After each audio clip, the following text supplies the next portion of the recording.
Baker, Associate Principal, Mercy High School. First of all, I'd like to thank our Athletic Director, Nancy Malinowski, for organizing this event and allowing me the opportunity and the honor to introduce tonight's guest. The idea for the event began almost a year ago. I had recently begun a weekly podcast called Accent on Mercy Alumni, and Maureen Paulin Stoecklein, Mercy High School class of '91, was one of my first guests. You see, Maureen was a three-sport athlete at Mercy when I coached at that time. In fact, her ability as a basketball, volleyball, and softball star caused her to be named Catholic League Athlete of the Year her senior year. I knew, when I interviewed her for the podcast, that she was a first responder with the Canton Fire Department, but that and her other accomplishments absolutely floored me during the podcast. So I sounded her out about the possibility of coming to Mercy, and our sports calendar and her busy schedule finally made tonight a possibility and a real treat for our athletes and our sports community. Maureen continues to be an absolutely remarkable athlete. She trains with Mike Barwas, who's renowned for training over 5,000 professional athletes. Her weekly regimen includes strength training, conditioning, swimming, biking, running, and yoga, all of which sound like conditioning to me. Mo has run in 14 marathons, including the famed Boston Marathon in 2013. And has competed in Ironman contests and other distant races as well. Perhaps most remarkable, at least to me, she has twice won the fight for air climb that requires firefighters in full gear, about 70 pounds worth, to race up 71 flights of stairs inside the Renaissance Center. While working full-time as a firefighter, Maureen completed a degree from Madonna University as a registered dietitian. Combining her expertise in athletics and nutrition, she opened an online health food store called Stoeck The Pantry. This past year, she began a new working opportunity. As you may know from the New York Times, Cranes, or local television, Maureen was named the New York Mets Major League Baseball Club Team Dietitian. In this capacity, she visited spring training, spent a couple of home series each month at Citi Field in New York, and accompanied the team once a month on road trips, making sure the players were served healthy meals catered to their personal needs, whether it be cutting weight, gaining muscle, improving performance, or recovering from injury. As I told you, she is busy. But she has not forgotten her alma mater, and I can say this, one thing about Maureen surely has not changed. She still remains one of the nicest, humblest athletes I have ever known. It is with great honor that I introduce my former Mercy hoopster, Maureen Paulin Stoecklein, who will speak to us on the topic of fueling excellence, performance nutrition.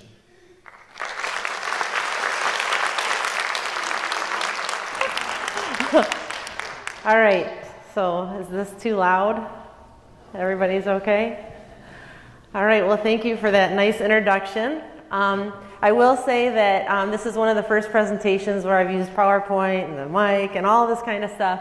I typically keep them really informal, so I'm going to, in an effort, try to keep it that same way because I feel like there's more interaction that way if we do.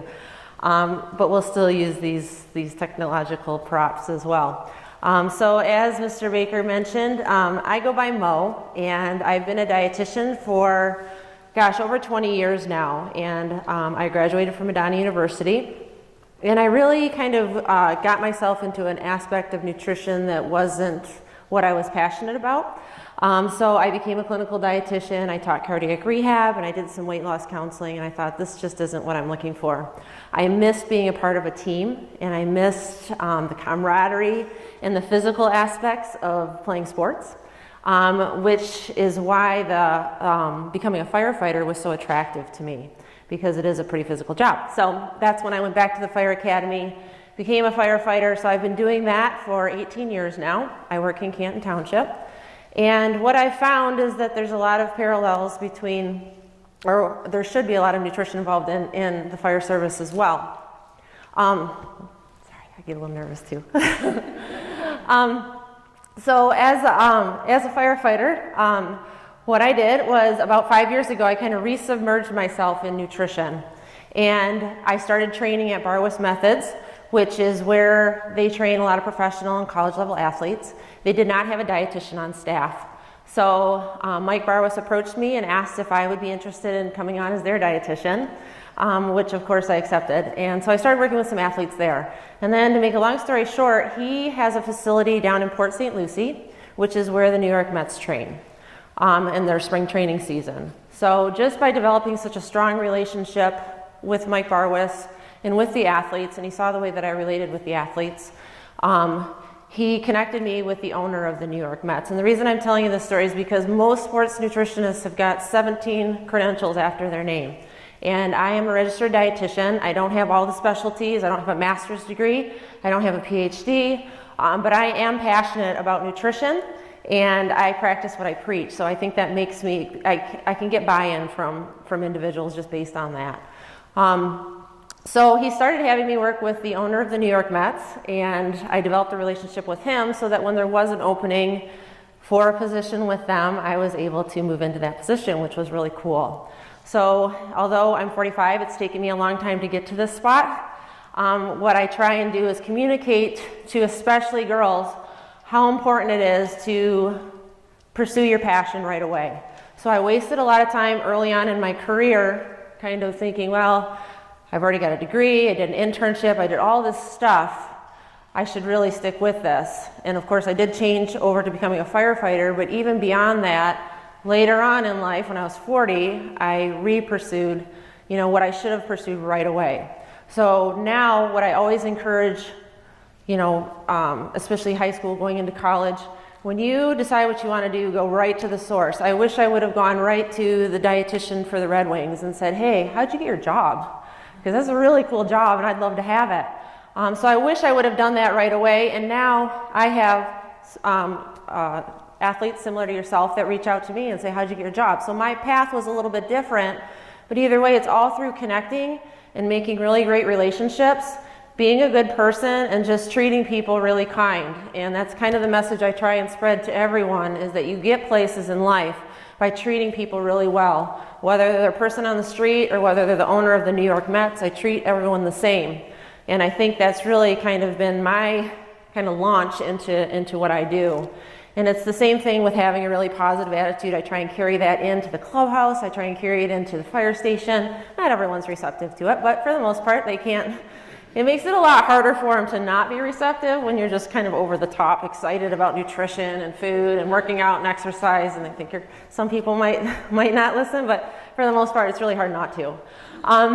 So the other thing that's really cool is there's a lot of parallels between my job as a firefighter and my job at the clubhouse. So it's a very male-dominated, both of them are very male-dominated professions.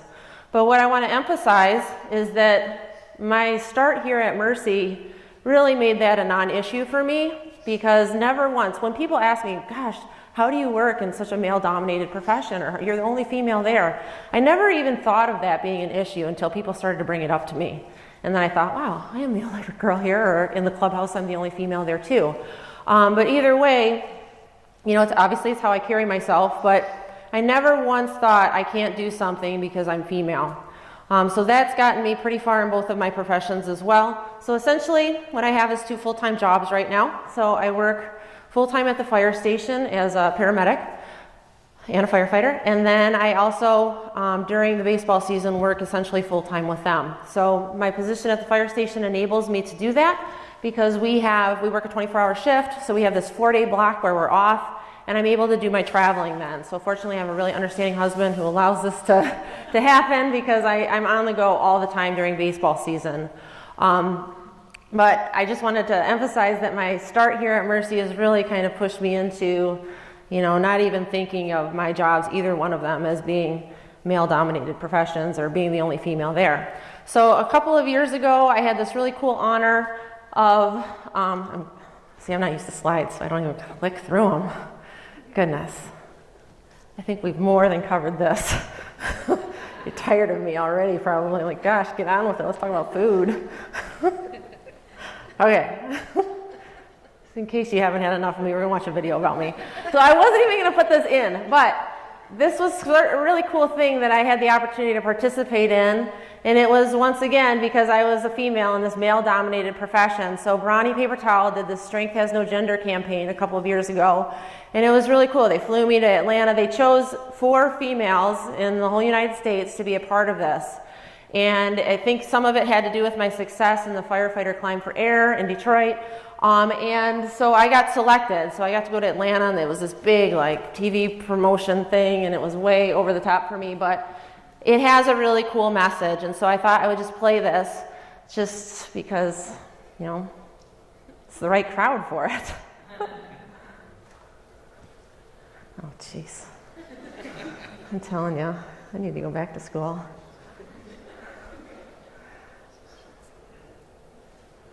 I don't know why it's not playing. Chris, where's Chris? Come help.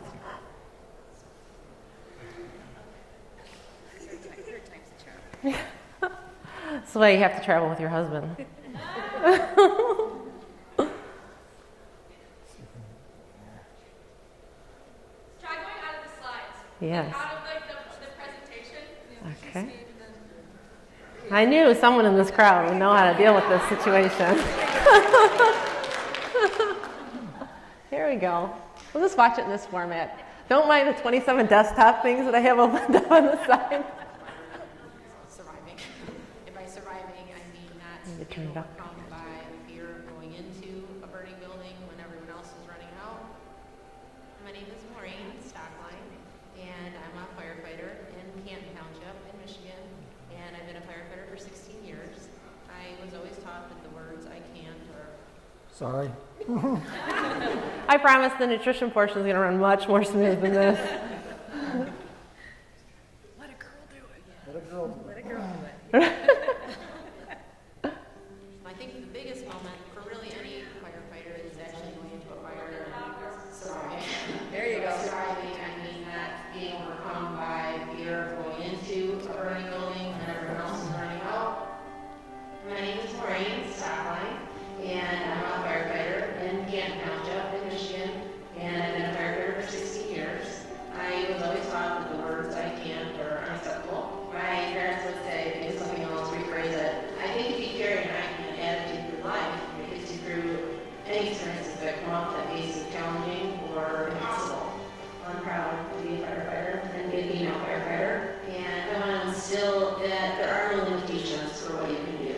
There's only a limit that we set on ourselves. Women accomplish great things, and I think when you walk into any profession, you have to look at it as that you deserve to be there because you worked hard to get there, gender has no play in it.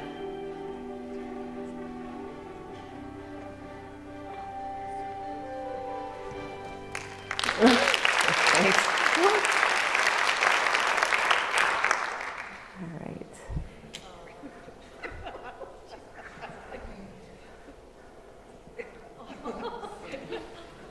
Okay. All right, so now we'll get to the nutrition portion of things. So I'm assuming some of you are athletes and some of you aren't, but my presentation is really something that kind of goes for everyone. Whether I go talk to a senior group, or I go talk to athletes, or I talk to firefighters, because I often try and go to different fire stations and try and establish some sort of healthy eating in the fire station, which is a challenge too. My message is the same. And what I've basically done is I've narrowed it down to 3 principles, which we're going to go through the 3 principles. But to start out, I think the main thing that we all have to kind of wrap our brain around is the fact that nutrition matters. So whether we are athletes or whether we're not athletes, eating healthy makes a difference in how we feel, how we perform, our energy level, our immune system, disease states further on down the line. Nutrition matters. So what I always like to say is if we can do the right thing 80% of the time, then 20% of the time we can kind of enjoy the things that we like to enjoy, whether it's ice cream, cookies, treats, whatever it might be. So those foods that we like need to be the 20% of the time, so that 80% of the time we can make the choices that I'm going to talk about tonight. The other thing is, with athletes especially, talent will take you so far, hard work is going to take you so far, and then eventually it comes down to we need to figure out another thing that's going to take you past the point and excel even further. And oftentimes nutrition is where that happens. So I see it with the ball players that, with the Mets, so many of those players are coming to me straight out of high school because they're so talented. And they've just been really successful and they've never had the education behind nutrition. The other thing is they're really young. So food, they don't feel like food affects them as much as maybe it does us. As we get older, we can feel the effects of food. So while we're young, it's really important that we embrace this lifestyle. And like I said, it is a lifestyle. So it's not a diet that we go on and off.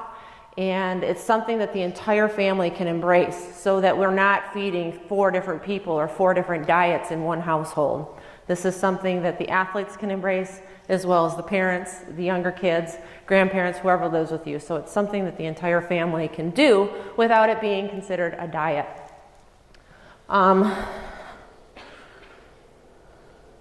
So the 3 principles that I've come down or narrowed everything down to is hydration, number 1. Eating more fruits and vegetables, number 2. And then number 3 is eating less processed food. So we're going to go through these things individually, but if we could just do these 3 things, we're going to be much closer to that 80%, and there's going to be much less of the 20% in our lifestyle. So the number 1 thing on there is hydration. So hydration means a lot of different things, right? How many ounces of water do we think you need a day? Does anyone know? Go ahead. 68. It could be, but I'm doubtful looking at you. How many ounces? Another guess. Yes. 32. That's a good guess too. Yes. You got it. So half your body weight in ounces, plus whatever you sweat out while you're exercising or working out. So that half your body weight for some of you isn't really a whole heck of a lot. And for others it's a little bit more, which is really hard to do. So the one thing that I like to encourage, especially athletes, but really all of us to do, is to carry a water bottle around that is just about equivalent to half your body weight in ounces. So for me, I carry this hydro flask around, and I know by the end of the day I've got to have 2 of these in. And if I haven't, by the end of the day, if I've only had a half or I've had 1, whatever it is, I know I've got some either catching up to do, and I'm going to be up all night, or tomorrow I've got to get a better grip on getting an early start. So one of the best things that you can do as an athlete or a non-athlete is to start your day out with at least 16 ounces of water. So first thing in the morning when you get up, because during the night, what's happening? Are we hydrating ourselves during the night? No, we're getting really dehydrated, especially if you sleep with your mouth open and you have a dry mouth in the morning. That's one indicator. But we have to make sure first thing in the morning we start this hydration process from going, or start it going. The other thing is that we have to consider is the composition of our sweat. So for some of us, we sweat a lot of minerals out. So we sweat out potassium, we sweat out salt. We might sweat out some magnesium. Either way, we have to consider if we sweat a lot or if we don't sweat a lot and the composition of our sweat. Because that might mean we need a little bit more than just water to get us back up to that level that we need to keep our body in a nice even balance with hydration. So with the baseball players, it's real easy for me. I can see just by looking at their baseball hats if they have a sweat ring around. So for most of us in here, we don't have that luxury of being able to see, but you can taste your sweat. So if it's ever gotten into your mouth and it tastes really salty, you're probably someone that needs to think about electrolyte replacement. So what are some different things that we can use for electrolyte replacement? Does anyone know? The number 1 thing? Gatorade, yes. So Gatorade really has the market on electrolyte replacement. It's not personally my favorite way to resupply electrolytes just because what's one of the number 1 ingredients in Gatorade?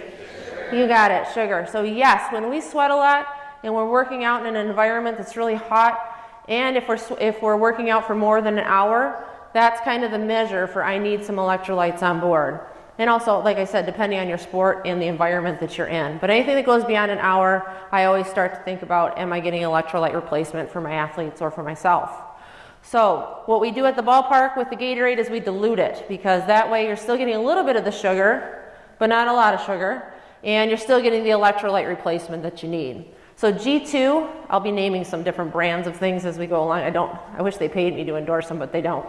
But they're just things that I've tried that have worked. So G2, if anyone's familiar with that, that's a decent product to use also. So basically what they've done is they've diluted the Gatorade and made a product called G2. So at the stadium, that's what we use with the athletes, just because they're getting enough sugar through the 20% that I'm not around. So I try and at least control what I can at the park.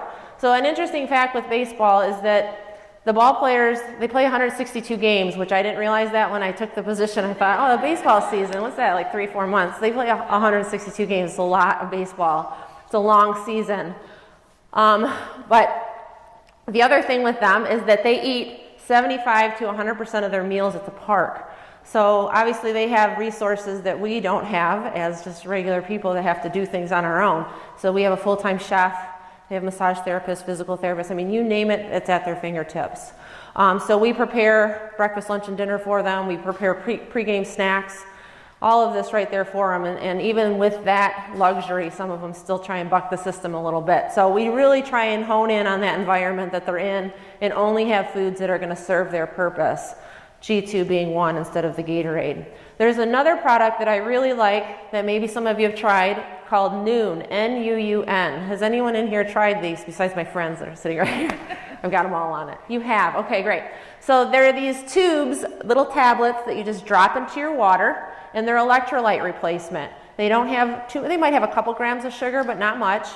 But there's about 30 different flavors, and they're portable. So for athletes that are on the go all the time, you can just throw them in your bag and carry them with you. At the fire station, they're really handy as well. We can have them in our gear so that we don't have to worry about having Gatorade delivered to our fire scene either, because obviously hydration is really an important thing for firefighters too.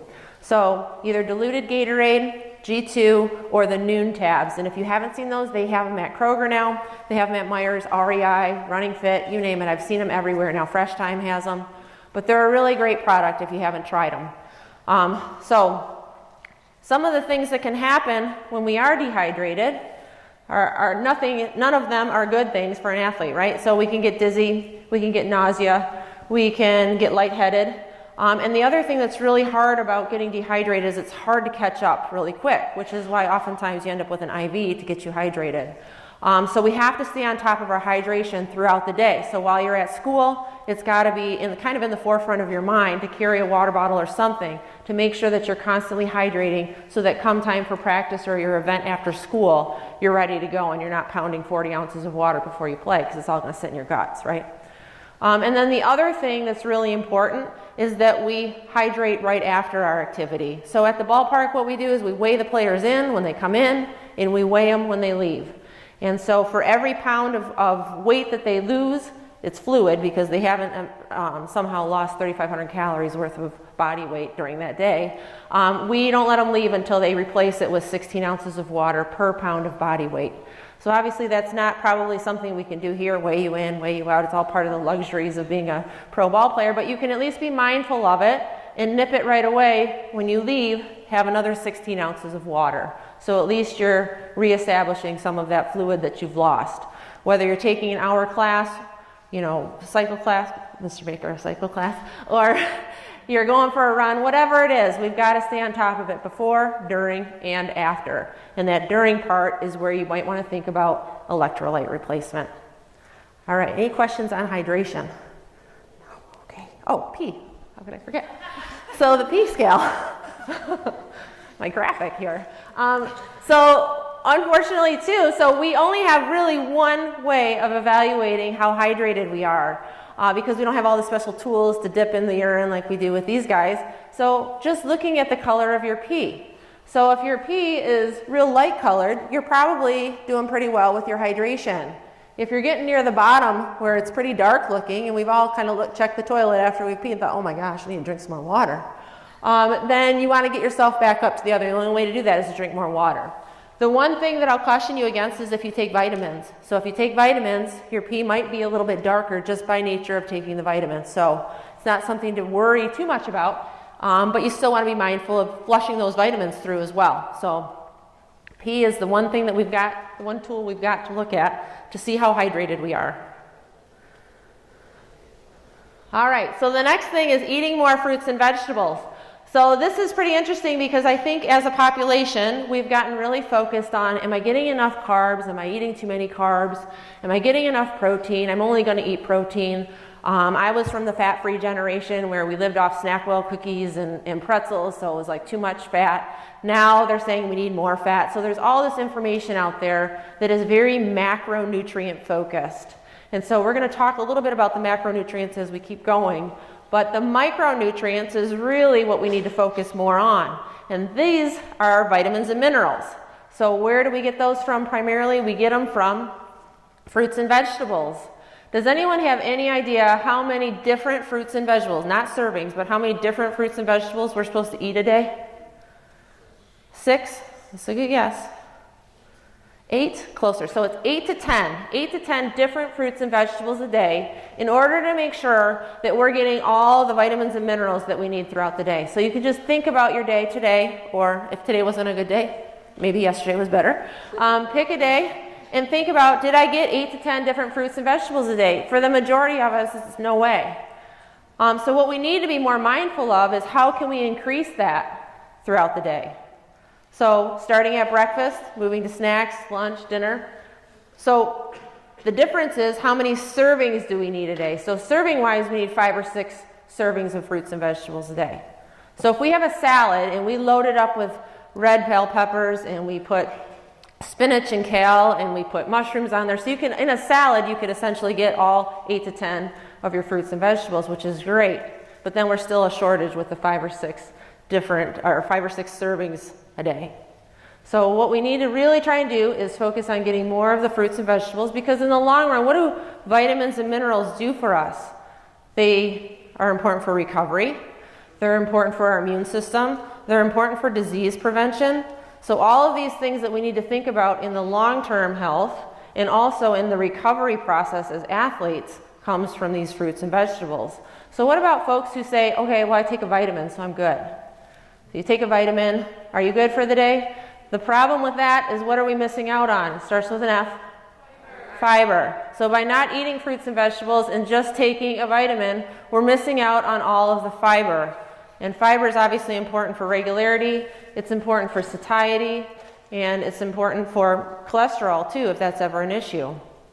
So throughout the day, starting in the morning, if you have an omelet and you chop up a couple of different vegetables and put that in there, make yourself a veggie omelet, now you're starting the day off. Maybe put a half an avocado on there as well. If you have avocado toast, you could put an avocado, maybe some tomatoes on top, maybe an egg on top. First thing in the morning, you're getting 1 or 2 right there. Another great way of getting more fruits and vegetables in is through a smoothie. So if a smoothie is your go-to in the morning or midday, you can really pack a ton in there. So you could take almond milk as your base, and you could put some frozen triple berry blend, so there's 3. You could put a half a frozen banana in there, there's 4. You could throw some spinach in there, there's 5. So just right off the bat in the morning, you're getting 5 of those 8 to 10. So I really like to emphasize the importance of trying to get more of those fruits and vegetables throughout the day, as a snack, whatever it might be, because I think as a population we're really at a shortage for that.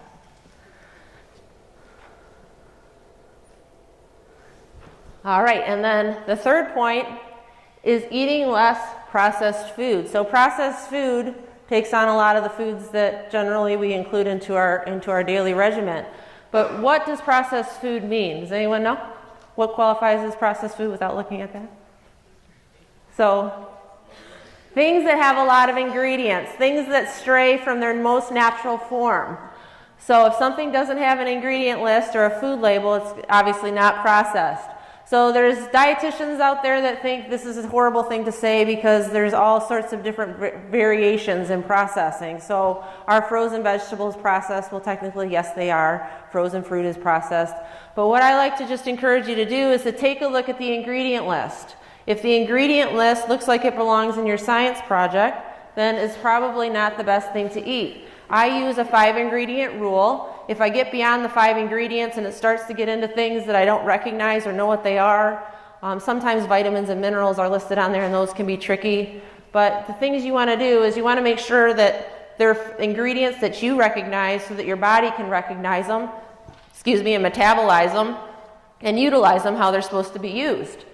So when you pick up a Cliff Bar and you pick up an RX bar, which are two different bars that are available for like protein bars, an RX bar or a Lara bar will have 4 or 5 ingredients, and it'll be dates and nuts and seeds, all things that you recognize.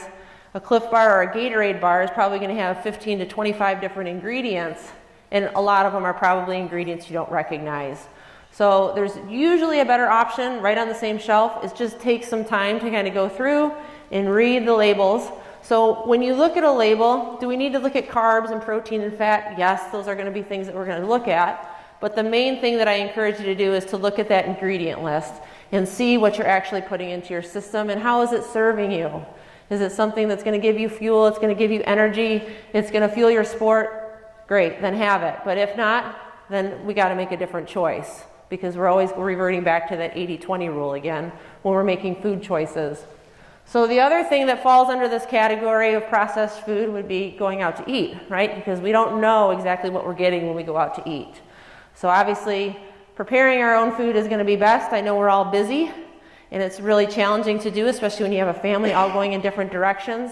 But what I've done is I've created an entire day of food that we're going to go through together too, just to kind of show you how it can unfold throughout the day, and it can be somewhat doable, but obviously it takes a little bit of planning too. So some people, like myself, I travel with a cooler of food everywhere I go. I cannot be without food. I get grouchy, and I feel like I live out of my car, so I've always got it in there with me. But you know, it's important to me. I don't want to be stuck someplace where I have to go into a gas station and get food or end up going out to eat. I just choose to know what I'm putting into my system because I know how it makes me feel. I feel like so many of us have, not in this group, but when I look out in the population, so many people have no idea how good they could feel if they would give themselves 2 weeks and just fuel themselves properly, meaning only eating food that is wholesome, that has minimal ingredients, that you know, plenty of fruits and vegetables, and we hydrate. You have no idea how good you could feel until you get to that point, because food directly affects our energy level and how we feel.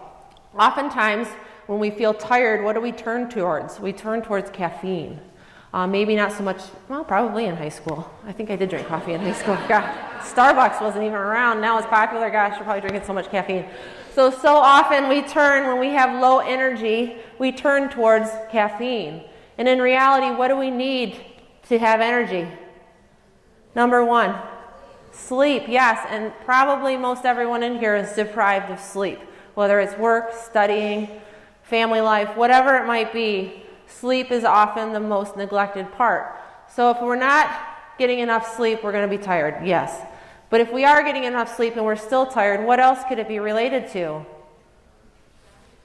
Your diet, yes, your healthy eating or your not healthy eating. We won't even use the word diet, but it could be related to you're not fueling yourself properly. So what does fueling ourselves properly mean? That means eating every so many hours. And you're going to see in my daily plan here, it was an actual athlete that I worked with that wasn't doing that, 1 or 2 meals a day, and that was it, too busy. So we've got her now on essentially 6 feedings a day is what I call it. So you have breakfast, you have a snack, you have lunch, you have a snack. So you become really routine. Our bodies like this routine of fueling, and that's what we're going to try and do with everyone here once you see that. So number 2, after you maybe didn't get enough sleep, is maybe you're not fueling yourself properly. And then the third thing is the first thing we talked about, hydration. We turn towards these energy drinks and caffeine and all these different things to give us that energy we want or we need. And in all reality, we're probably dehydrated. So the first thing I say is make sure you're getting some water on board before we turn towards the energy drinks. I know at the fire station we have an individual, and I've told him I share this story, so it's okay. But he is the most sleepy individual in the whole station, and he lives on energy drinks. Every couple hours he have an energy drink. I'm like, do you ever get energy from those energy drinks? No, none whatsoever. So he's probably severely dehydrated, because that's the other thing that they do, is they can dehydrate you. And the other thing with energy drinks, as popular as they are, is if you're not used to that volume of caffeine, and then you start to drink 1 or 2 because they taste like pop, and so they go down really easily, and then you have an event that happens, such as your sport or something in your life that's stressful, what happens to your heart rate and your heart? It starts going so fast that we're just not capable of keeping up with it, so we can end up with disastrous things. So I encourage also to just be really mindful if you use energy drinks, and I know they're popular in high school too, to just reconsider what you're using to get that energy. Okay. So, how should our plate look as an athlete? So this is actually something that we've now posted in front of our food bar at the baseball field because there was a real problem with what we thought was right and what is right. So as an athlete, we want to make sure we have this balance on our plate. So ideally, if we could all eat like this every meal, it'd just be fabulous, but it's not always going to work. But at least for dinner, or your pre-game meal, or your post-game recovery meal, which we're going to talk a little bit more about, if it could look like this, it'd be great. So you see grains on there. That's our complex carbs. So that's going to be things that have fiber. So white flours are not on there, but we'll have whole grain pasta, beans, quinoa, oats, whole grain bread, bean-based pasta. Now they make pasta out of beans. So Banza is probably my favorite brand. Has anyone in here tried that? A few? Yes. Great. Okay, so Banza is a Detroit-based company, which is really cool. And they make their pasta out of beans. We actually replaced that at the ball field for the guys. They had no idea until my chef told them. And then, they were eating it, no problem, until the chef said, oh yeah, that's bean pasta. And I'm like, what? I'm not eating that. So you won't even know the difference. The thing I always say with any pasta that's not the white pasta, make sure that you cook it according to the directions on the box, because if you cook it too long, it's going to dissolve or get mushy. But it's a really great replacement because it has 3 times the fiber and protein of regular pasta, so it's going to feel full. So complex carbs give us sustained energy. Simple carbs, being the white flour, sweets and treats, those kinds of things, give us instant energy and then a little bit of a crash after that. So they're okay to have a little bit right before you perform or you exercise, you work out, whatever it might be. But when we're looking at 2 hours before we train or we work out or we have our event, which is our big fueling meal, we're looking at including complex carbs. So that would be that category. And we really want the majority of our plate to be that fuel source.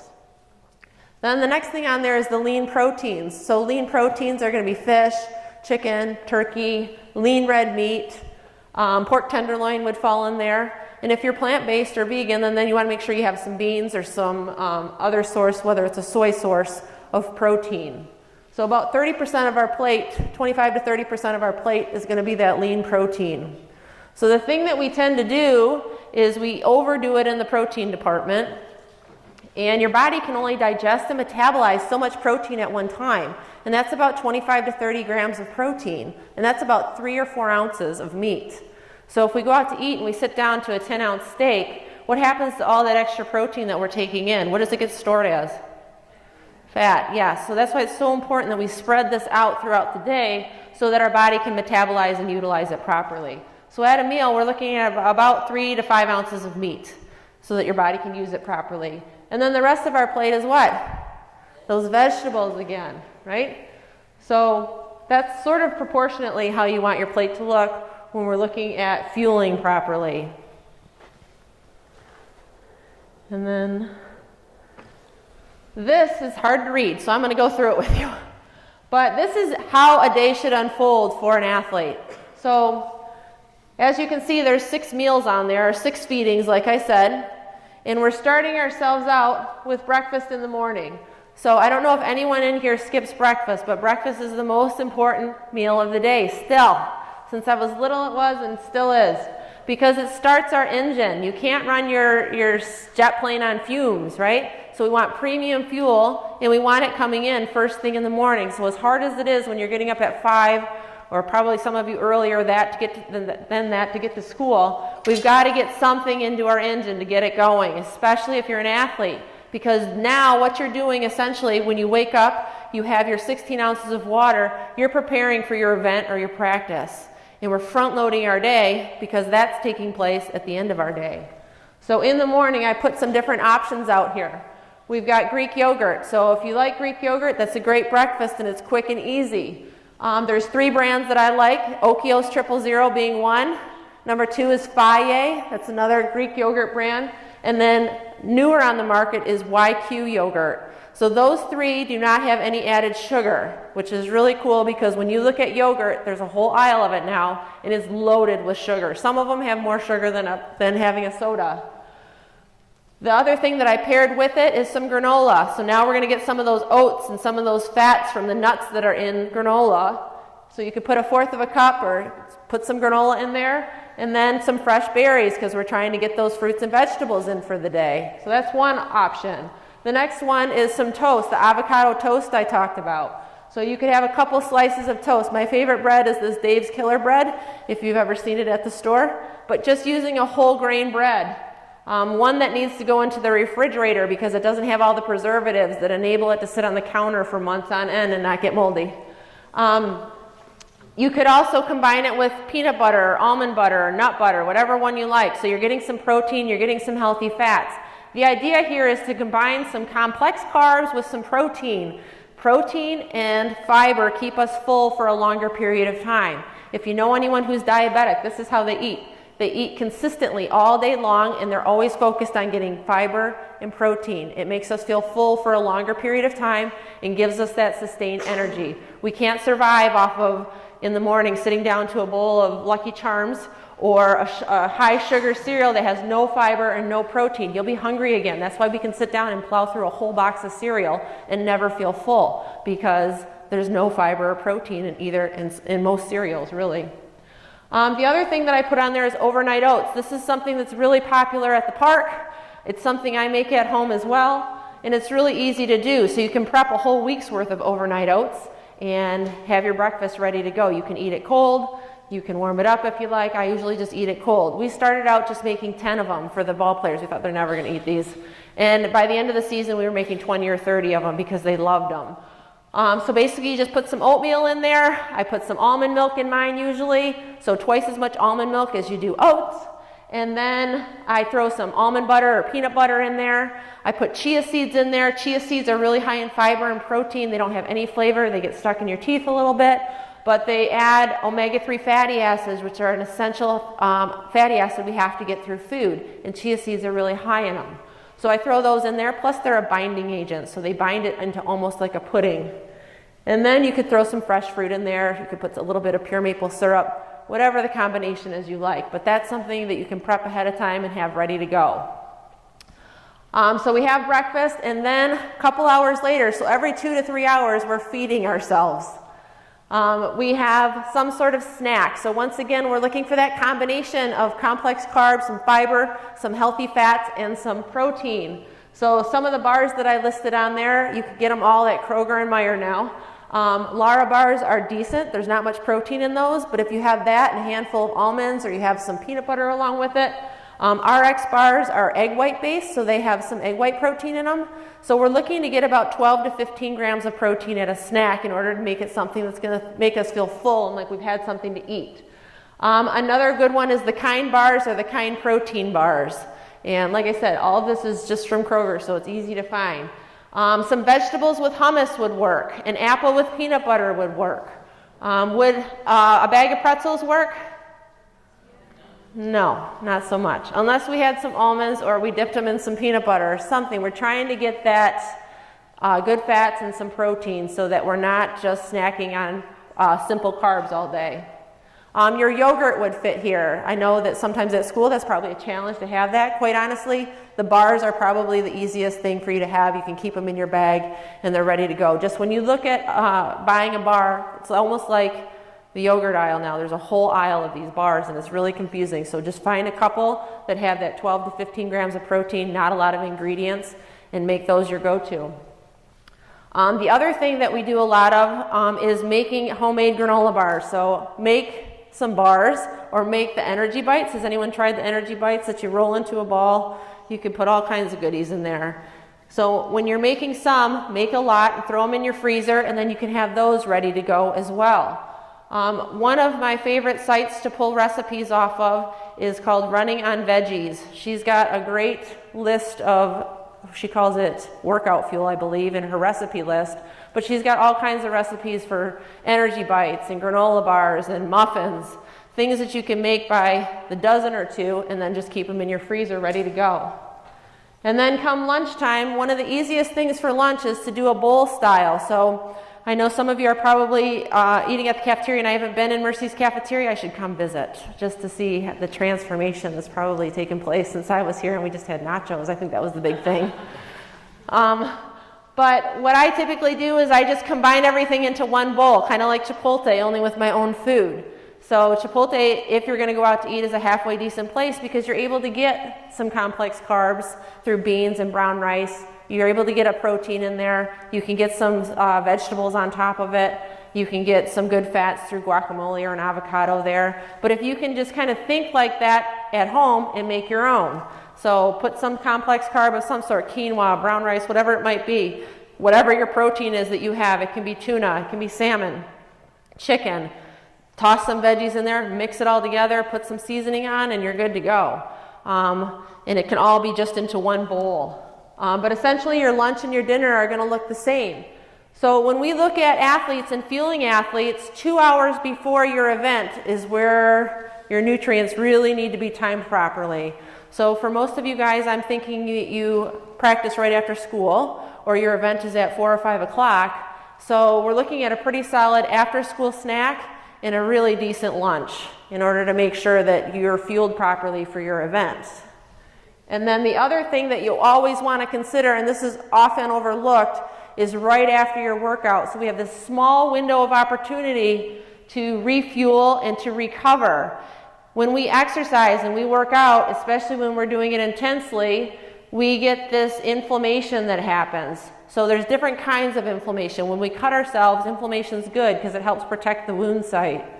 When we exercise or work out, we get exercise-induced inflammation. These are these tiny tears in our muscle fibers that are completely repairable if we think about our post-workout recovery. And then there's chronic inflammation. So chronic inflammation leads to diseases like diabetes and heart disease and cancer. So we're trying to prevent that, obviously, and that's why we're increasing our fruits and vegetables to help prevent that chronic inflammation. But the exercise-induced inflammation is something that we have to take care of ourselves. And that's got to happen within that 30 to 45 minute period of time as soon as you're done competing. So for me, the best thing that I could find to do is to make my own shake. So I make my own protein shake. I carry it in a cooler. I bring it with me to wherever it is that I'm going. And I make sure as soon as I leave the gym, I have that ready to go. So the other option, which we'll go through what I put in mine and I'll explain why I put those ingredients in, but the other option would be chocolate milk. That's something that's so easy and has exactly the right composition of nutrients for a post-workout recovery. So Fairlife is the brand of chocolate milk that I like, has a little bit more protein in it, and it also is lactose free. So for individuals who have problems digesting the milk or the lactose that's in milk, that one is lactose free. We go through that by the bucket load at the stadium because the guys love chocolate milk, and that is just, they can't be bothered making a smoothie, so they just chug the chocolate milk. But for a smoothie that I make, I try and make sure I'm getting plenty of other nutrients. I'm old, so I feel like I need to really amp it up a little bit. But I wish I would have done this when I was in high school. I wish I would have eaten this way. I was nowhere near eating this way because it just wasn't the thing to do, which is exactly why I didn't get into sports nutrition when I graduated from college, because it just wasn't trendy. Now there's such an emphasis on it because there's so much research that shows your nutrition makes such a difference in your performance and in your recovery. So for my shake, I always use almond milk because I prefer almond milk over regular milk. But the problem with plant-based milks is they take the protein out of it. There's no protein in plant-based milks, although now they're adding protein to plant-based milk. So that didn't take too long.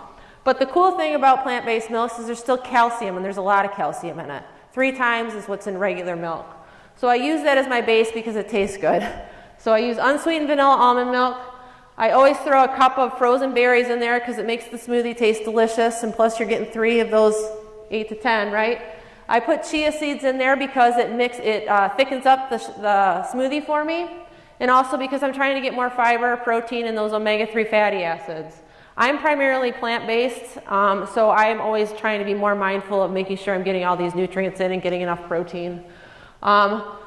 So the other thing that's on there is cherry juice concentrate. So this is really popular right now, and with good reason. So there's actual research that shows that cherry juice concentrate can be really effective for swelling and inflammation.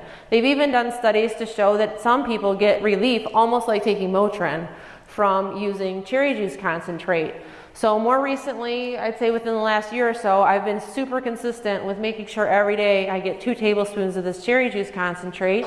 And I have arthritis in my family, so I'm always worried about that too. But I've noticed a difference in my recovery by making sure that I include that. Plus it tastes amazing. So I just throw that in the smoothie too. Smoothie's like a catch-all. You can get so much goodness into it very easily and quickly. And then I always use a scoop of protein powder. So for you guys, you don't need to go out and buy a protein powder. You could use Greek yogurt, it's fine. Dump one of those in there, that would be fine. For me, I use the Garden of Life Sport. It's a plant-based protein powder. With athletes, especially if you're going to be going on to college to compete, if you choose to use supplements like a protein powder, I always like to make sure that you're at least knowledgeable that some protein powders are better than others. There's a group called the NSF group, and so what they do is they third-party test supplements, and they make sure, because supplements are not regulated the same way our food is, they can put whatever they want into supplements and they don't have to tell us about it, which is unfortunate, because especially if you become a drug-tested athlete, and at the ballpark, those guys get drug tested probably weekly, especially in baseball. Since I've been there, I've been drug tested at least 3 times, and I've worked in the fire service, I've never once been drug tested, but they're really strict on making sure that anything that they put into their bodies has been NSF tested when it comes to supplements, so that they know they're not going to get popped on a drug test due to their protein powder or their pre-workout, whatever it might be. So it's a blue label, and it says NSF on it, and it'll be on your protein powder. So I always like to encourage you to at least use a product that has that certification on it, so that you know what you're putting into your body. But just a plain whey protein is fine, and like I said, throwing in some protein through the Greek yogurt is another great option without having to even deal with a protein powder. So, and then I always throw some spinach in there. Spinach it'll change the color, but it won't change the taste. So that's a nice blend for a recovery. So I drink that on my way home from the gym.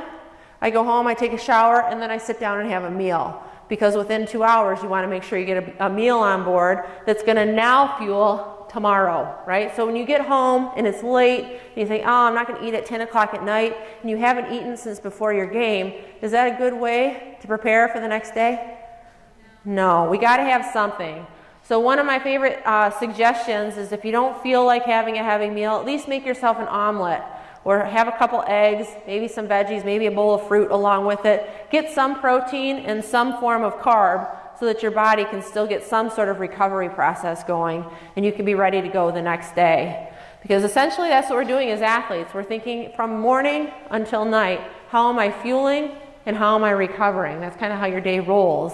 And it takes a little bit of time to get into a little bit of a routine with your timing, but it's a really important part of you being an athlete. And like I said, traveling with food becomes really important. If you've got bus rides or you're going to games, whatever it might be, you want to always make sure you've got some sort of fuel along with you. Another great thing to carry with you is the peanut butter pack. So if you can get a banana, and Nathan's is the name of the little square peanut butter packs that you can buy, and they're just in a little pouch. They're very portable. A banana and peanut butter as a snack works really well. So you've got to think about things that could be portable for you also. Any questions? Okay. Maybe at the end there will be. Okay. So the last thing I wanted to point out here is that, okay, so I don't know if you're all familiar with Drought Juice. So the girls that own Drought Juice are also Mercy grads, which is really cool. So in Drought Juice, there's 3 to 5 pounds of produce in each juice, which is just amazing to me. So I connected with them because at the ballpark, we need to have cold pressed juice for these guys, especially the ones that, like I said, don't embrace eating 8 to 10 fruits and vegetables. I think, how can I get these into them without them knowing? So we now carry Drought Juice at the field. So I called the James girls who own Drought, which is such a cool story with them too, and how their business started in their kitchen, and then they actually ship to New York with us. They ship to all of our away games as well because the guys love their juice. So the other thing that I like to emphasize is that the connections you make here at Mercy travel with you through life. So them being a small, now large business, it's just a really cool thing that when I walk into the clubhouse in New York or wherever we travel to, I see this drought juice in there. So the beet juice, so beets are really high in nitrates, the good nitrates, which convert to nitric oxide, which help fuel your muscles. So it's actually one of the best pre-workouts that you can drink is beet juice. So these guys just chug that beet juice, and now now they drop oxide to my house, and we split it with our friends. But beet juice is probably one of the best natural pre-workouts that you can have. And I think they said there was 3 to 5 pounds of, how many beets did they say? 3 to 5 pounds of beets in one juice. So that's a ton of nutrients right there. And then the greens juice is the other one that I drink a lot as a recovery shake. So the Red Wings, when they work out, they'll have their post-workout cherry juice concentrate, which is what we do at the field too. We hand them their water, we hand them a cherry juice concentrate, and then they typically get a greens drink just to get that recovery process going immediately. Typically we'll dump it all into a smoothie, add a protein powder, and then they're off to the shower. So like I said, they get them made for them, which is really cool. For us, we have to think about it. But like I said, this is just a really cool connection that we had with the Mercy grads. So, all right, that's about it. Is there any questions? Yes. I noticed most of the, from a nutrition standpoint, most of the things that you're talking about in terms of adding protein are nut-based. What if you have nut allergy? So that's a good question. So that would then convert to bean-based. So legumes would be a really good one for protein. Obviously, meat and eggs are a good source of protein. Dairy is another really good source of protein. But if you're plant-based, then you've got to probably exercise some of the soy proteins that are available as well. So I would go more with eggs and more with the beans, and then with the lean meats as well. Yes? What do you say about the, I guess we're cannot eat after 8 p.m. or just gain it all? Yeah, so that's a really good question, because I think also as women, it's a concern. So we're always mindful of how much we're eating. I think as athletes, I know that there's a certain calorie amount that each one of us needs. So does it matter if we eat one meal a day and get all of those calories, or we spread it out throughout the day? In my opinion, yes, it matters, because we're trying to fuel ourselves throughout the day, and one meal a day, your body's going to work really hard to digest it.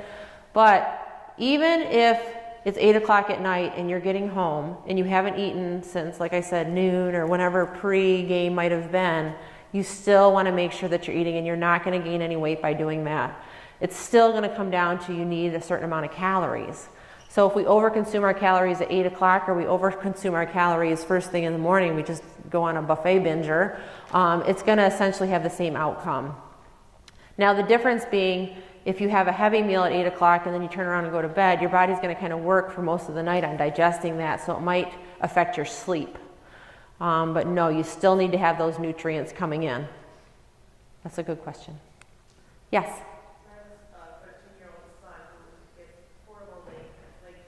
Okay. After every 7 or 8. So is that usually linked to hydration? So it could be linked to a couple of different things, hydration being one of them. And what I'd probably suggest for him at this point, with as young as he is trying an Epsom salt bath after, because it could be a magnesium deficiency. And I mean, I'm not diagnosing him by any means, but that's a common problem. So it could be electrolytes, and I found that with athletes, the Epsom salt bath works really well, because that's probably the most absorbable form of magnesium that we can have, even more than taking supplements, is by doing that. So I would try that with them, and then just taking a look at how hydrated he is. Some of it could just be his muscle growth too. Yes? How much protein do we eat a day in comparison to fruits and vegetables? And what was that last part? In comparison to fruits and vegetables. In comparison to fruits and vegetables. How many grams of protein do we need? Okay. So grams of protein, when you take your weight, so we have an ideal weight, which is like the weight we try and compete at. It ends up being about 0.8 for athletes. This is for athletes before we talk about just the rest of us who are not maybe athletes. it would be 0.8 to 1 gram per pound of our ideal weight. So if you're running a little lean, then you want to factor that in.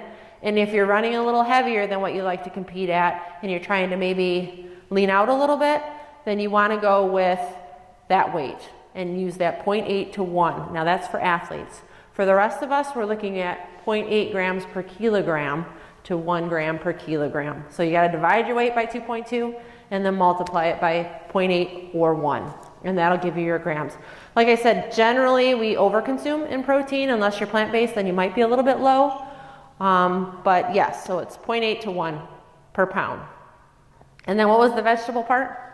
Like in comparison to vegetables, like should we eat more vegetables than we have protein?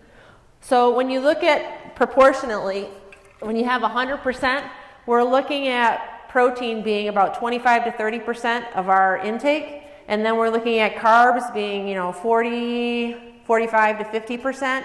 And then the rest being healthy fats. So vegetables essentially don't have a lot of calories in them, so they don't always fall into that spectrum. I always say vegetables are a free food, so don't even factor them into your carbs, your protein, or your fat. They're giving you fiber, and they're giving you all those essential vitamins and minerals that you need. So they don't even count in the spectrum of your overall calorie intake, unless you're putting something on top of them that contributes, which would be, I don't know, cheese or some sort of butter sauce, things like that. Any other, yes? So focusing on pre-event and post-event, what if your event is a 4 to 5 hour event, let's say 18 holes of golf? Wow, are you an ultra marathon runner? Like, wow, this might be a one-on-one consult. What is your recommendation for providing nutrients to the body during the event? So during the event, what I would do is I'd make sure I have a solid meal, probably an hour before I go do this 4-hour event, an hour or 2 hours before, and then I just probably make sure I have a couple snacks along with me. So what would be portable in a golf bag? I would say the bars would be a good one. I'd say maybe some fruit, an apple, something that is still portable. Maybe some trail mix would be another good one. Because definitely when you're out that long, what would happen when you come around the turn and they have hot dogs is you'd probably just, because you're starving, end up having something like that. And then the other thing, especially with that long of a sport, is just making sure you have hydration. And if it's hot out, those noon tabs would be a really good option for you as well, especially if you're out sweating. Yep. Any other questions? Yes, way in the back. What about those naked smoothies that you can buy? Like, are those okay? So that's a really good question too. So most of the drinks that we buy, whether we go to Tropical Smoothie or we go and buy the naked smoothies or I think Bolt House is the other one, you just want to take a look at the grams of sugar. Now granted, when you look at a drought juice, there's about 30 grams of sugar in a bottle. But knowing where it's coming from, I know that that's the volume of produce that they put in there. They don't add any sugar, and they also don't dilute their juice by adding water to it, which many juice places do. Unfortunately, most of those juices have added sugar in them. So you're just going to want to take a look at the ingredient list and see what the ingredients are and if there's sugar added to them. Now, Tropical Smoothie I know is really popular, so I went in there not too long ago because I thought, what is the rage with Tropical Smoothie? I make my own, they taste just fine. And I asked to see the nutrition facts, and I don't know if any of you have ever done that, probably not, but you should, because almost every smoothie in there was over 1,000 calories. So even though we think we're having something that's halfway decent, I really had to work hard to make my smoothie not be so high in calories and sugar, because there's just so much stuff that they put in there. So always ask to see and then kind of make your own. And that's the same advice I give to anyone when they say, well, I go out to eat a lot. How can I go out to eat and still be healthy? Well, order your food the same way you would prepare it at home. So if you don't normally prepare fried whatever, or you don't normally, put sauce on top of whatever it might be you're ordering, ask them not to do that. Ask for grilled chicken, ask for vegetables that are steamed. They'll do it for you, you just have to ask, and sometimes we just don't do that. Ask for plain things, and then you can always add things in your own control on top of them if that's what you're going to do. Yes? So with like how often you're supposed to eat snacks and stuff like that, if you can't get one that's like the nutritious snack that like you like suggested and you can only get like pretzels or something, would that be better than just eating like nothing for a snack, or like? That's a really good question too. Yes, and I didn't mean to knock on pretzels because actually pretzels are a decent snack. Yeah, the pretzel people are going to come after me, but no, the pretzels are actually halfway decent because they have salt. So if you have that right before, so like I said, before we work out is kind of our time where you can have a little bit of those things that you don't normally have because you're going to burn right through them. So pretzels would fit there. But it's better to eat something than to not eat, especially if you're going to be competing. So that whatever it might be that you can get your hands on, hopefully it's not too, like Cheez-Its are probably one of my least favorite things because there's a million ingredients in those. But something that's halfway decent, they're going to come after me too probably. But yes, it's better to have something. Yes? To the what? Of food. So glycemic index is the indicator of how quickly our blood sugar raises when we eat something. So grapes have a really high glycemic index, but grapes are really good for us too. At this level, I'd say you probably don't need to pay too much attention to it other than just knowing that some foods are going to be better to have right before you work out than maybe right before you go to bed when you're going to be resting. I would rather shift the focus to just making sure you're including. It's like organic versus non-organic. Like that's a really common question. Do I have to do everything organic? Well, no. If you're not going to eat something because it's not organic, now we're missing out on those vitamins and minerals that we'd be getting by eating that, even though it's not organic. So my thought on that is it's a personal preference. If you personally believe that you need to purchase and eat all organic, then you absolutely should do that. But I don't think it's essential for everyone to do either. I would much rather you eat those foods than not eat them because they're not organic. But that's a good question. And for diabetics, that's a really important thing to keep in mind is how quickly it affects your blood sugar. But for us, we have this system that kind of regulates that for us, so we don't need to worry so much about it. All right. Well, thank you very much for being so attentive.